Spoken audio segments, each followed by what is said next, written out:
Hello everyone and welcome back to the Dirt Diaries. Don't forget to hit subscribe so you never miss a new episode or new archaeological find. And if you're listening to this as a podcast, don't forget to rate and comment. It really helps me out. Also, if you're watching on YouTube, don't forget to like this video and comment as well. It really helps your girl out. And if you're new here, welcome. I hope you love ancient history, archaeology, mythology, mystery, and more as much as I do, because my name is Dr. Tenendra Kallenbarger, and I bring the ancient world to you. Because no, this is not ancient aliens. This is the real thing, and these, of course, are the Dirt Diaries. And of course, a special shout out and hello to those lounging in the villa, taking notes in the library, and snooping in the restricted section over on Patreon. And last time on Dirt Diaries, well, it's fall, it's football season, here in the States at least, and we created the world's oldest version of a charcuterie board, made up of some of the world's oldest eats. That includes the world's oldest bread, oldest beer, oldest wine, cheese, and more. And now you can wow all of your friends at any holiday get-together. And while we did look back at 13,000-year-old beer, this time we're not trying any new food, we're not talking about food, or even preparing a snack board. Nay, once again, I gotta keep you guys on your toes so that you're never bored here. And we're delving into more ancient combat, which, yes, is one of my favorite things in the world. Otherwise, I wouldn't have done a whole PhD on ancient combat iconography and complain it before I was 30 years old. So while we're not specifically going to the world's oldest battlefield, we are tackling a famous battle today. Not Thermopylae, one day we will. Rather, we're talking about one that's much older, and depending on who you ask, has a different winner every single time. And because we're talking about ancient combat today, I wanted to wear my Hashira sweater because the new Demon Slayer movie is coming out, and when I'm recording this, it is the Wednesday before it comes out, so by the time this airs, I will have seen it, so I'll let y'all know how it goes. But I'm really inspired by the Hashira to talk about ancient combat today, because that's right, we're getting in our war chariots, because we're talking about the Battle of Kadesh and the world's first peace treaty. Now, while there's multiple sides to every story, we have to remind ourselves that history is written by the victors. And for today's episode, we are spoiled by the archaeology gods themselves because we have documentation from not only one side, but two sides. And as the earliest pitched battle in recorded history, we are actually able to document what occurred on either side of this military encounter. And because of this, we as archaeologists and scholars are able to reconstruct what actually took place over 3,200 years ago. Now, not only is it, one of the oldest pitched battles in militaristic and recorded history, but it's actually one of the largest battles that was ever fought in the ancient Near East. Why, you might be wondering? Well, it's because over 5,000 chariots took part in the entire thing. You guys, this is why I love ancient battles. This is why I love ancient warfare, ancient combat art, ancient weaponry, and more. How can people not love this? I know I'm a nerd about this, but how can people not be obsessed with this? Okay, but who are the key players in this game of empires? Because this takes place during the late Bronze Age, before the collapse of the Bronze Age. Well, first up, you can kind of think of them as player one in this battle. That is none other than Egypt. New Kingdom Egypt, specifically Dynasty 19, because, get your king list out, Ramses II is currently in power. Now, of course, Ramses II really should have his own episode where we deep dive into his extremely long reign, because yes, according to the king list, he is actually in second place for the longest reigning pharaoh, just behind, I believe it's Pepi II of the Old Kingdom, who is said to have ruled longer than Ramses II. And in terms of chronology of who's ruling after who, well, Ramses II is actually the third pharaoh of Dynasty 19. Ramses I is the first pharaoh of Dynasty 19. Then we get Seti I, his papa, and then we get Ramses II.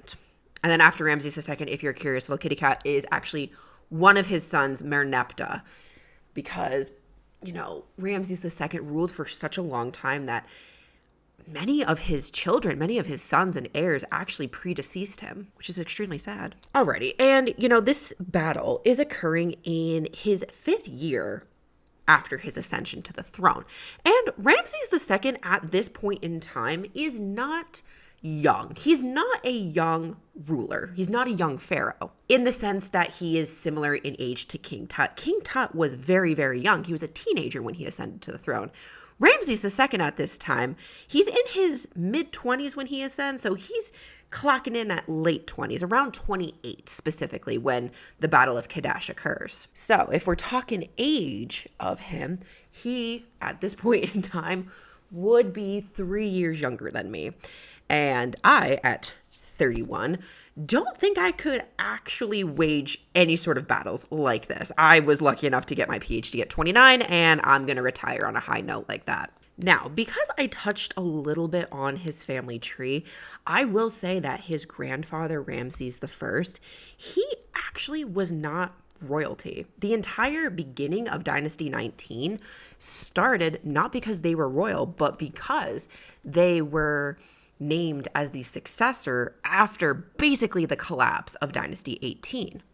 So, this is important because we're going to talk about this later, because the end of Dynasty 18 kind of sets up what is occurring here at Kadesh. Why are we interested in this area? So, his grandfather, Ramses I, was actually a vizier and advisor to Horemheb. Horemheb is the last pharaoh of Dynasty 18, following King Tutankhamun and then Pharaoh I. So he comes after that, and Horemheb is actually the last ruler of Dynasty 18. So if you have your king list out, it goes Akhenaten, who is actually Amenhotep IV. He changes his name, have a whole podcast out on the heretic pharaoh. Then we get his son, Tutankhamun. Then we get and then we get Horemheb. That's the end of Dynasty 18. Then we get Ramses I. Then we get Seti I. Then we get Ramses II. Okay, now we're all caught up on the family tree. Now, Ramses II was not an inexperienced military leader or fighter or soldier. Nay, he had seen time in combat, because by this point in time in his reign, he had already fought campaigns against Nubia, which is to the south of Egypt, and he even battled pirates to the north in the Delta region. And the pirates specifically he battled were the Sheridan, the Luca, and the Sekelesh. And while sure, many pieces of art throughout the artistic canon of ancient Egypt are meant for militaristic propaganda to serve those purposes, our buddy Ramses II was an experienced fighter, commander, and leader. And his artwork really reflects this. Of course, other times, pharaohs are shown, battling and everything, when we know that they really didn't wage any types of war. And notably, there's a lot of discourse on this, especially when we get to depictions of Tutankhamun as a military leader out in the battlefield. There's a lot of discourse on that. Maybe we'll touch upon that one time. Anywho, this was not Ramses II's first fight, nor was this his last. Okay, but who was he up against in the Eastern Mediterranean? Who was he slated to go against? Well, it's actually not the people in the Aegean, who at this point would have just been, really the Mycenaeans. Right now, at this point in history, Ramses II and New Kingdom Egypt are actually simpatico with the Aegean at this point in time. Love that for him. But it is their good neighbors to the north in ancient Anatolia who he is going to be battling against. That's right, none other than the Hittites. And boy, are they a force to be reckoned with at this point in time, because they've actually been growing more powerful literally by the year. And by this point, they've actually become a force and a power to be reckoned with. But who specifically is their leader? So I hope you brought your other king lists with you, because this point in history, the Hittites are led by King Muwatalli II. Now, while this name in history may not turn as many heads as Ramses II, Ramses the Great, Muwatalli II was still an incredible leader. He was a great leader for his people. He negotiated treaties with those around him, including the site of Troy. And he too had his fair share of battles. Of course, in the ancient world, specifically during this time, who really didn't, especially if you were an ancient ruler. And we actually have Hittite sources naming the Kaska people, who actually, if you're looking at ancient Anatolia or a map of modern day Turkey, these peoples inhabited the mountainous northeastern portion of ancient Anatolia and modern day Turkey. And Muwatalli II also dealt with internal conflicts as well, with rebellions. So really, at the end of the day, both of these players, both of these men, I should say, both of these commanders, they were matched pretty equally in terms of strategy, diplomacy, and they were skilled in the art of war. So a major question you might be having is, why are these two empires fighting? Why are they fighting over Kadesh? Why? What's going on? Why is this area so significant? Well, I'm so glad you asked. Because something needs to happen for two massive armies to schlep their way over to the site of Kadesh, where they are showing up on a river in 1274 BCE. These armies and leaders are not hoofing it to this area for nothing. Well, the short answer is that really it's because of the importance and the significance that the area of Kadesh had for these two kingdoms, but for very different reasons. The Hittites, for example, well, they actually relied on this area in Canaan for trading purposes, right? It's the late Bronze Age. The ancient world is super connected with one another via long distance trade routes connecting, India to the Aegean world and the Baltic region to Egypt. The ancient world was truly interconnected with one another at this time. And Kadesh to the Hittites, well, this was kind of an important trading link to allow them access to goods and trade routes with the kingdoms and leaders in Mesopotamia and even further east. And the trade with Mesopotamia was really crucial for them. But because Egypt, over the years and over the rulers and over, the exchanging of different heirs and rulers coming into power, well, Egypt had become a little bit more active in this area. So the Hittites were looking to actually regain control of the area that they had lost, especially during the reign of Seti I, so Ramses II's father. Because during Seti I's reign, he actually took control and brought under his, or Egypt's control, I should say, the Amurru kingdom. And for Egypt, this area was important because this area had kind of been shifting basically allegiances of who they were siding with or who had full control over them. So it would shift from the Hittites to Egypt to back again. It was constantly fluctuating. And Egypt needed at this point in time to make a stand to regain this area because of kind of a mess that was started back in Dynasty 18, which is why I talked a little bit about the Dynasty 18 king list and transition of like the family tree of power, because we have to go back to Dynasty 18 because that's really where we start to see this problem occur for the Egyptians. So taking a little sidestep back in time to Dynasty 18, we got to look at the reign of Akhenaten, really Amenhotep IV. Because around the time of his reign, when he ascends power after his father, the Hittites are really starting to become more powerful, especially during the Amarna period. But before Akhenaten, before the Amarna period, we don't really get too many instances or inferences of the Hittites and how powerful they are. It's only at the back end of Dynasty 18 do we start to see that they're causing Egypt some issues. Now, during the reign of Akhenaten and the Amarna period, well, shocker, Akhenaten wasn't really paying too much attention to his friends to the north during this time because he was a little bit preoccupied with building the site of Tel el-Marna and really focusing on making Egypt monotheistic, as they only were worshiping the sun god Aten. And because he wasn't constantly checking on his neighbors to the north during this time because he was a little too preoccupied, well, this means that the Hittites to the north were actually able to grow and flourish a little bit unchecked because Egypt was paying attention elsewhere. And following Akhenaten's death, and I'm going to skip over the gray area between Akhenaten and King Tut because that needs its own episode where potentially Nefertiti took a male name to rule during that gap period. There's a lot of stuff to talk about then. But When Tutankhamun takes the throne, not only does the boy king have to deal with literally the religious ruins that Egypt is left in because of his father, but he's also read into the issue about his neighbors to the north, that they are becoming powerful and hey, we should, go out there and maintain control. So Tutankhamun actually sends one of his generals, Horemheb, later pharaoh, to go out and deal with it. And after a short rule by the pharaoh Horemheb actually takes control of the throne. And from the time of his rule going all the way back to when he was a general campaigning against the Hittites to the north, he really never took care of the problem in its entirety. Sure, Horemheb was a little bit more aggressive than his predecessors in terms of campaigning to the north and trying to stop the Hittites, but at the end of the day, he never fully took care of the problem at hand.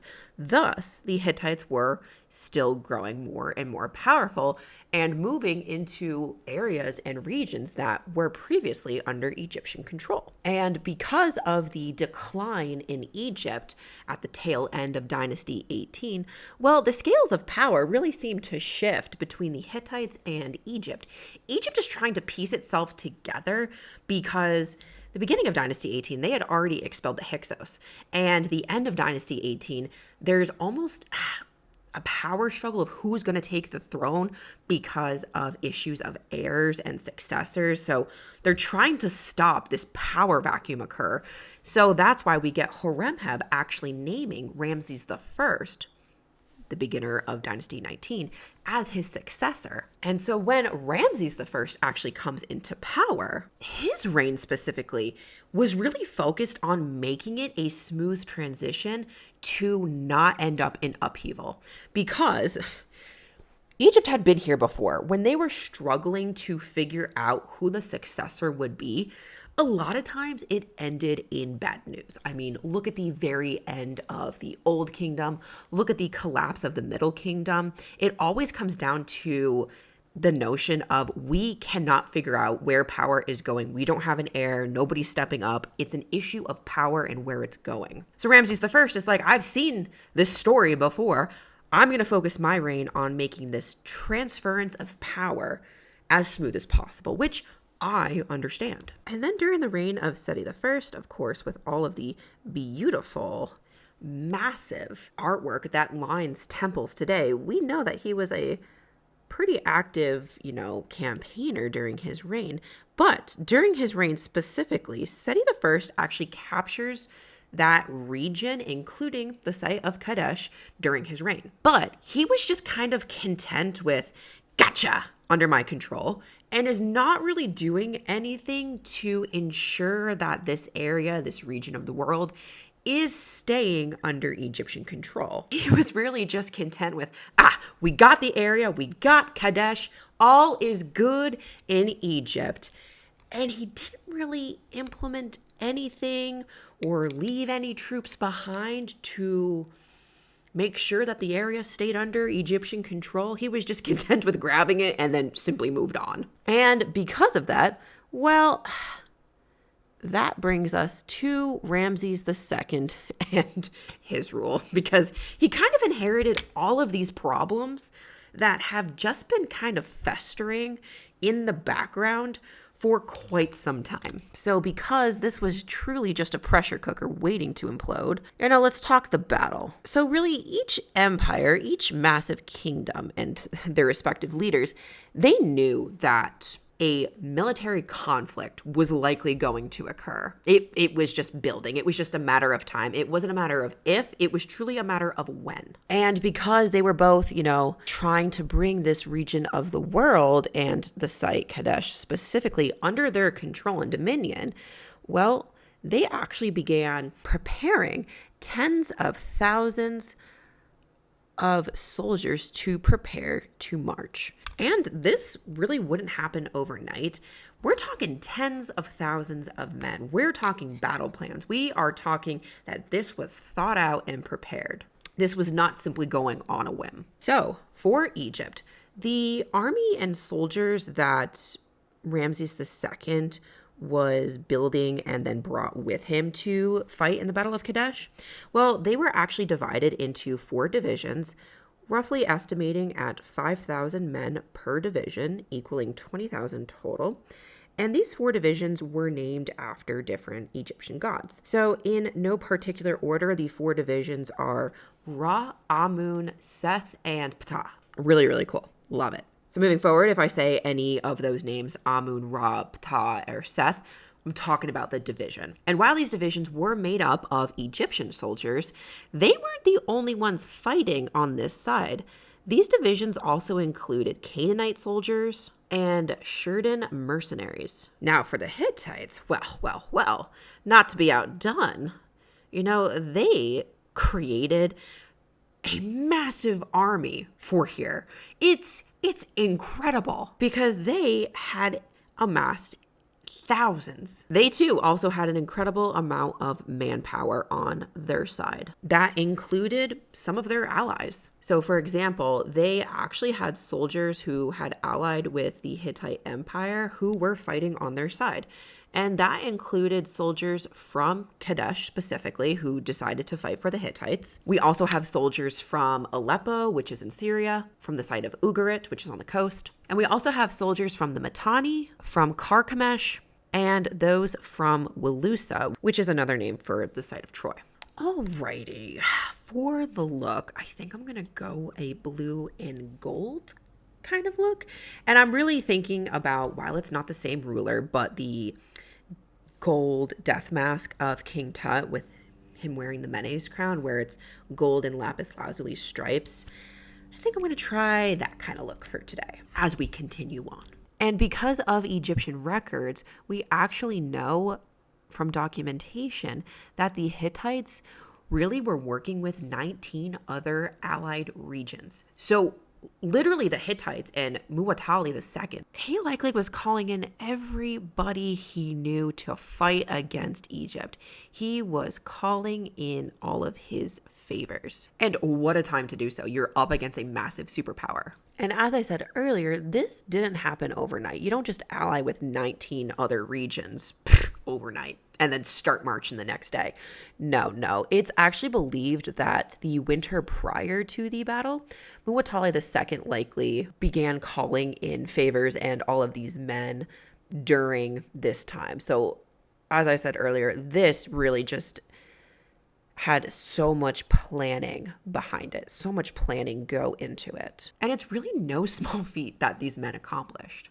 And because he was calling in all of these men across his empire, it's also said that he was, recruiting mercenaries as well. And with mercenaries, well, you gotta pay them. So he was spending a pretty amount of silver to ensure that he had all of these soldiers behind him. So as we can see, both Ramses II and Muwatalli II, they both had amassed thousands of men to be under their command. So Muwatalli II and his men, they actually got to the area of Kadesh first. And by doing so, he actually had his men fortify the area. And this included 3,500 chariots, which equates to about 10,000 charioteers, and 35,000 men outside of that who were awaiting final orders of where to go and what the next plan was. Whew. Just lying in wait. Insane. But as I said earlier, all of these men actually came with a cost because he had hired mercenaries and thus had really depleted his funds. So Muwatalli II and the Hittites, well, they're sitting pretty at Kadesh, really waiting for the Egyptians to make their presence known. And as Ramses II and the Egyptian army approached the region, his division, the one that he was personally overseeing, the Amun division, they actually, in confidence, walked so quickly that they pulled away from the other 3 divisions on their way to the site, which is kind of crazy because I get being excited, but you are now leaving yourself open for onslaught. And Really, his division got to the area in record time. So they're setting up near the Orontes River. And, as they're approaching the region and he's, trying to figure out, does he want to make camp? What does he want to do? What is his next move?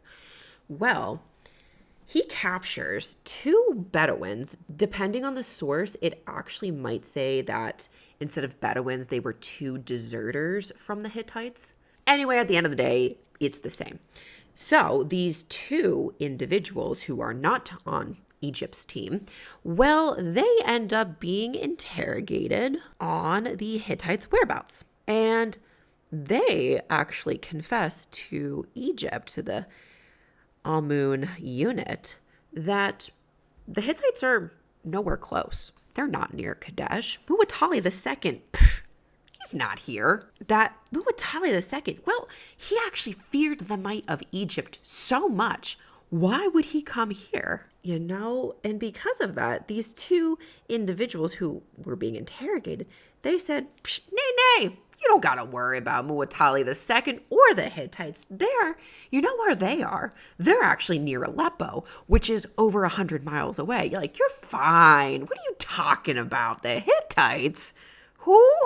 And, well, as I kind of spoiled earlier, turns out this was a lie because Muwatalli and his troops, they already fortified Kadesh with over 30,000 men. And it turns out that these individuals who were captured by Egypt, they were actually Hittite spies. And thus they pushed their plan really into action.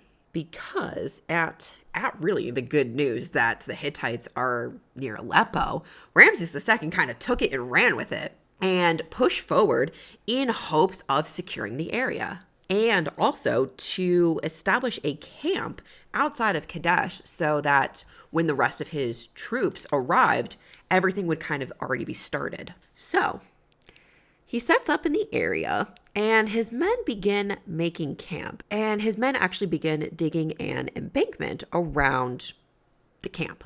So as his workers are working, Ramses II is, being a good leader, and he's saying, you know what, we already have people kind of fortifying the area. They're digging embankments around the camp. You few people who are not doing anything.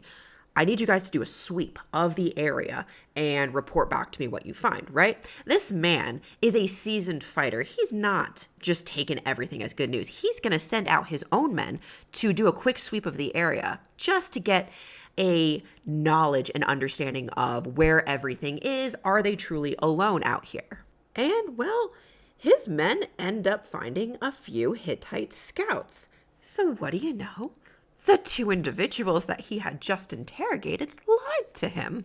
They lied to a pharaoh. And after they, come back to the camp and they get interrogated, which I'm going to assume at this point the interrogation is more along the lines of torture. Well, the Egyptian forces, really the Amun unit, realizes that the Hittites are not in Aleppo. No, not there.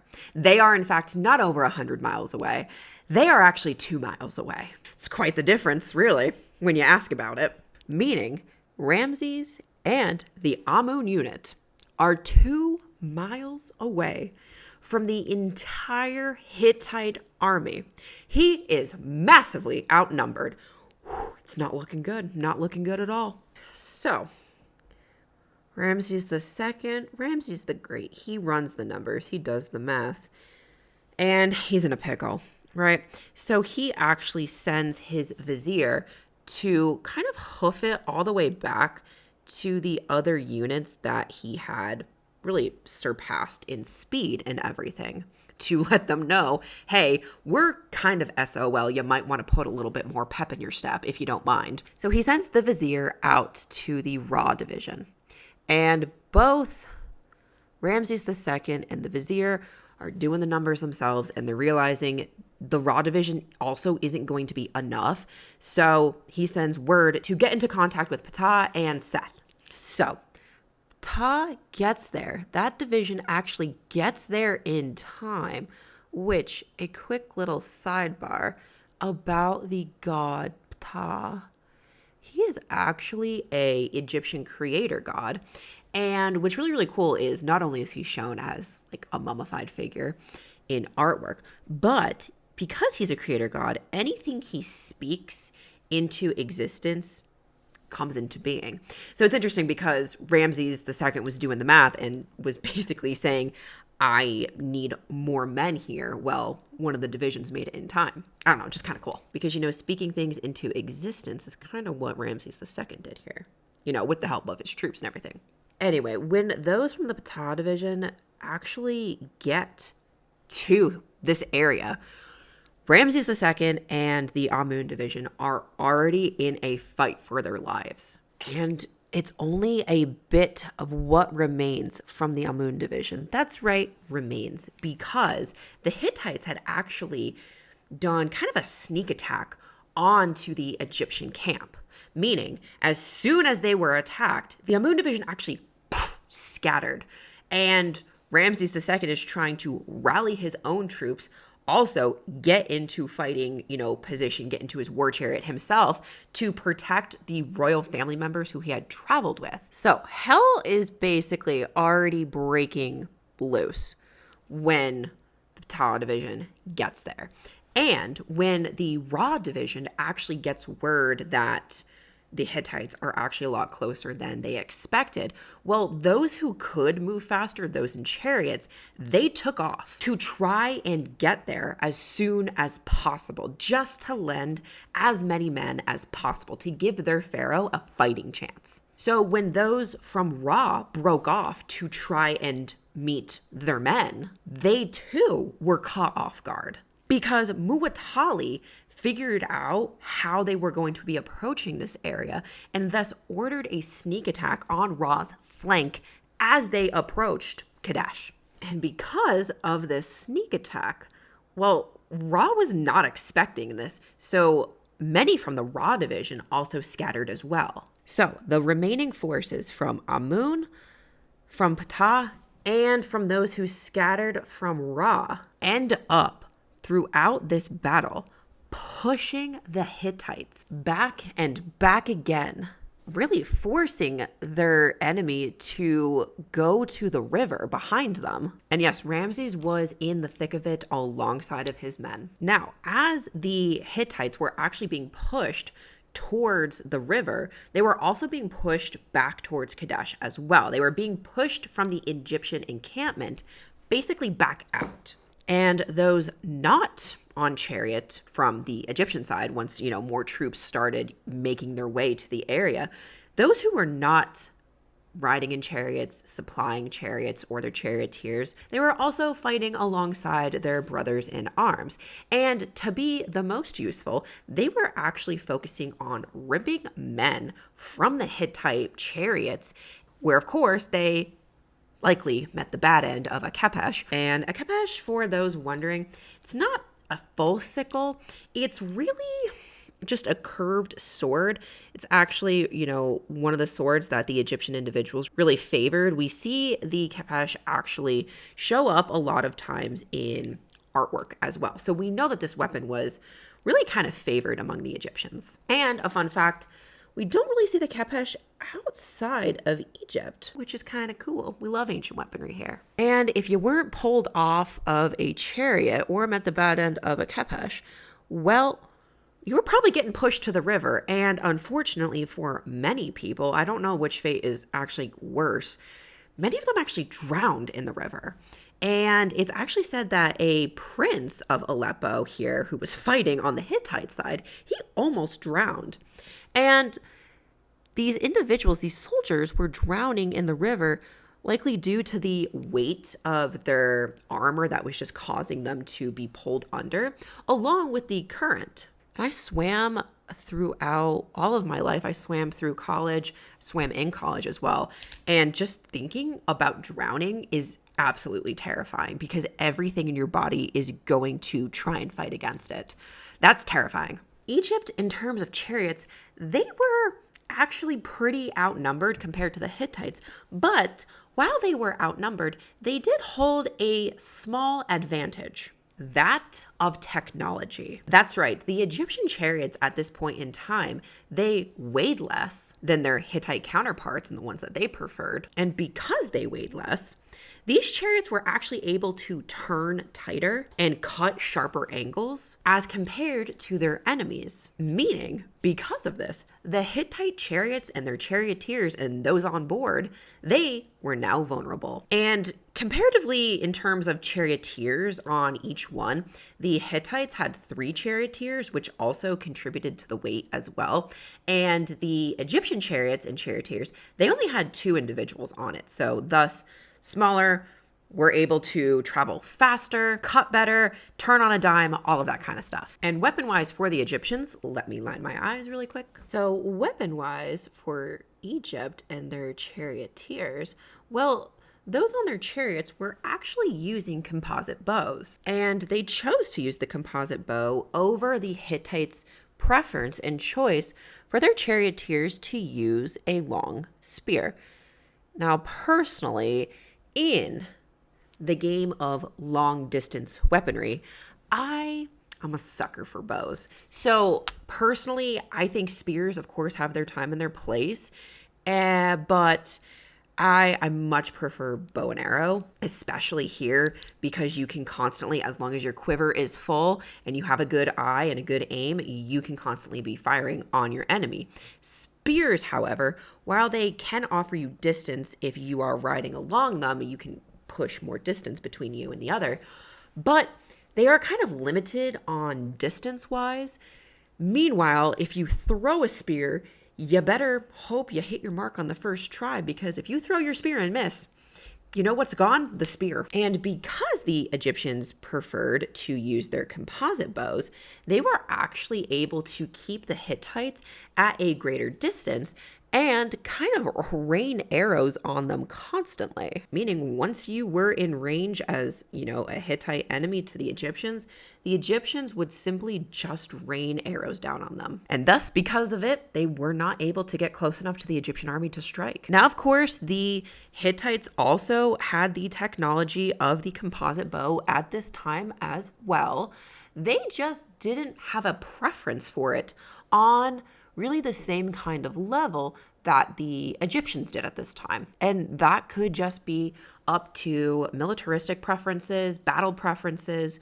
What are you used to and how are you used to fighting, right? Different weapons are going to be preferred in different environments. Now, over 6 successive charges, the Hittites were unable to drive off Egyptian forces from their camp that they had set up, especially when you consider that their reinforcements were coming in fresh, ready to go, right? We only had what little remained of the Amun division. We had the back end of Ra coming in. We had more individuals from Ptah coming in, and the whole basically unused, untapped resource of Seth. And the Hittite charioteers, at seeing basically their brother in arms being shot down by Egyptian arrows and Egyptian archers, when they dared travel too close to the Egyptian line, they actually began retreating from their positions. And,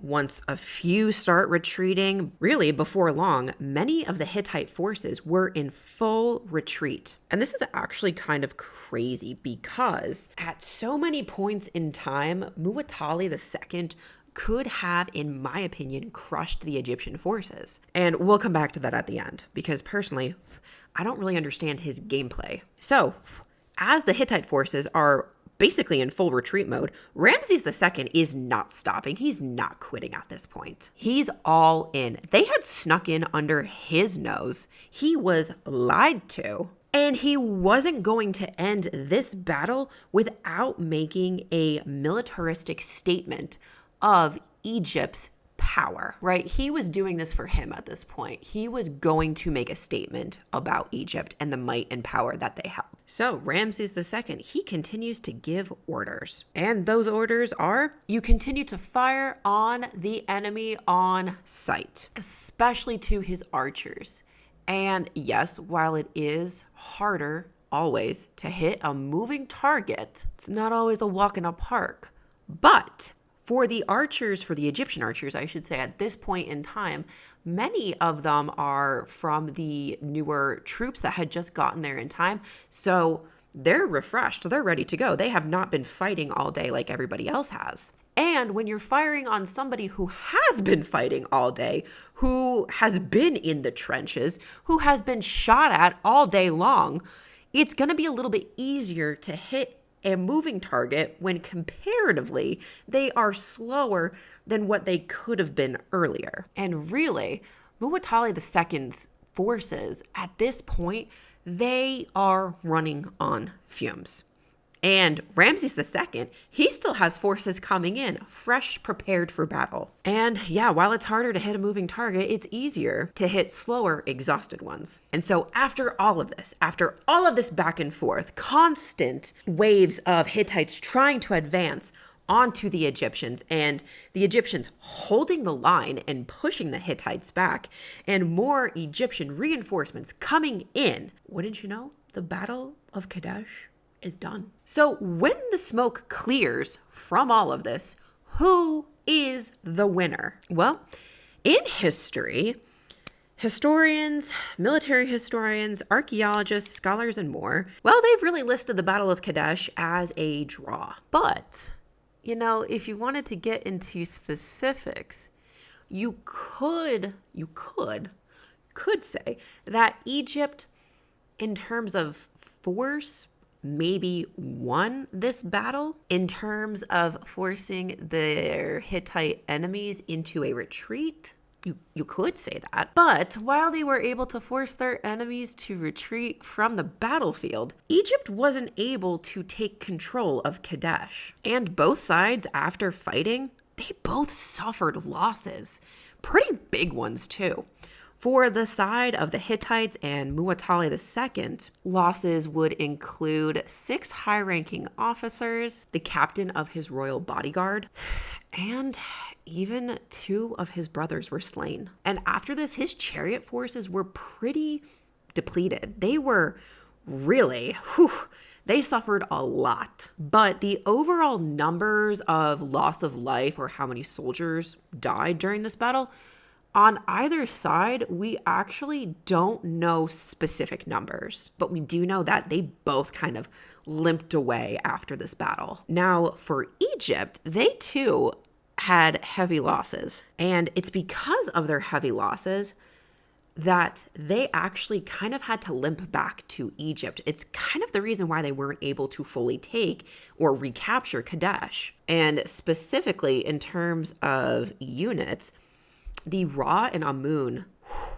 they were heavily depleted. So while, you know, both sides took pretty heavy L's in terms of the numbers and individuals and units that they lost, well, both actually claimed victory, even though historically it is kind of a draw. Of course, the Hittites claimed their own version of victory, and they said that they took Kadesh from the Egyptians and that Egypt left in shame. Of course, Egypt, well, they spun their own version of, you know, military PR here, and Ramses II claimed great victory over Kadesh with scribes writing of his win, and he even had many temples inscribed with scenes of warfare and of him really conquering enemies, which of course many of his military reliefs in temples and on pylons, especially at Karnak, we know that art in Egypt was used for militaristic propaganda. But really, when we look at it today in 2025, they each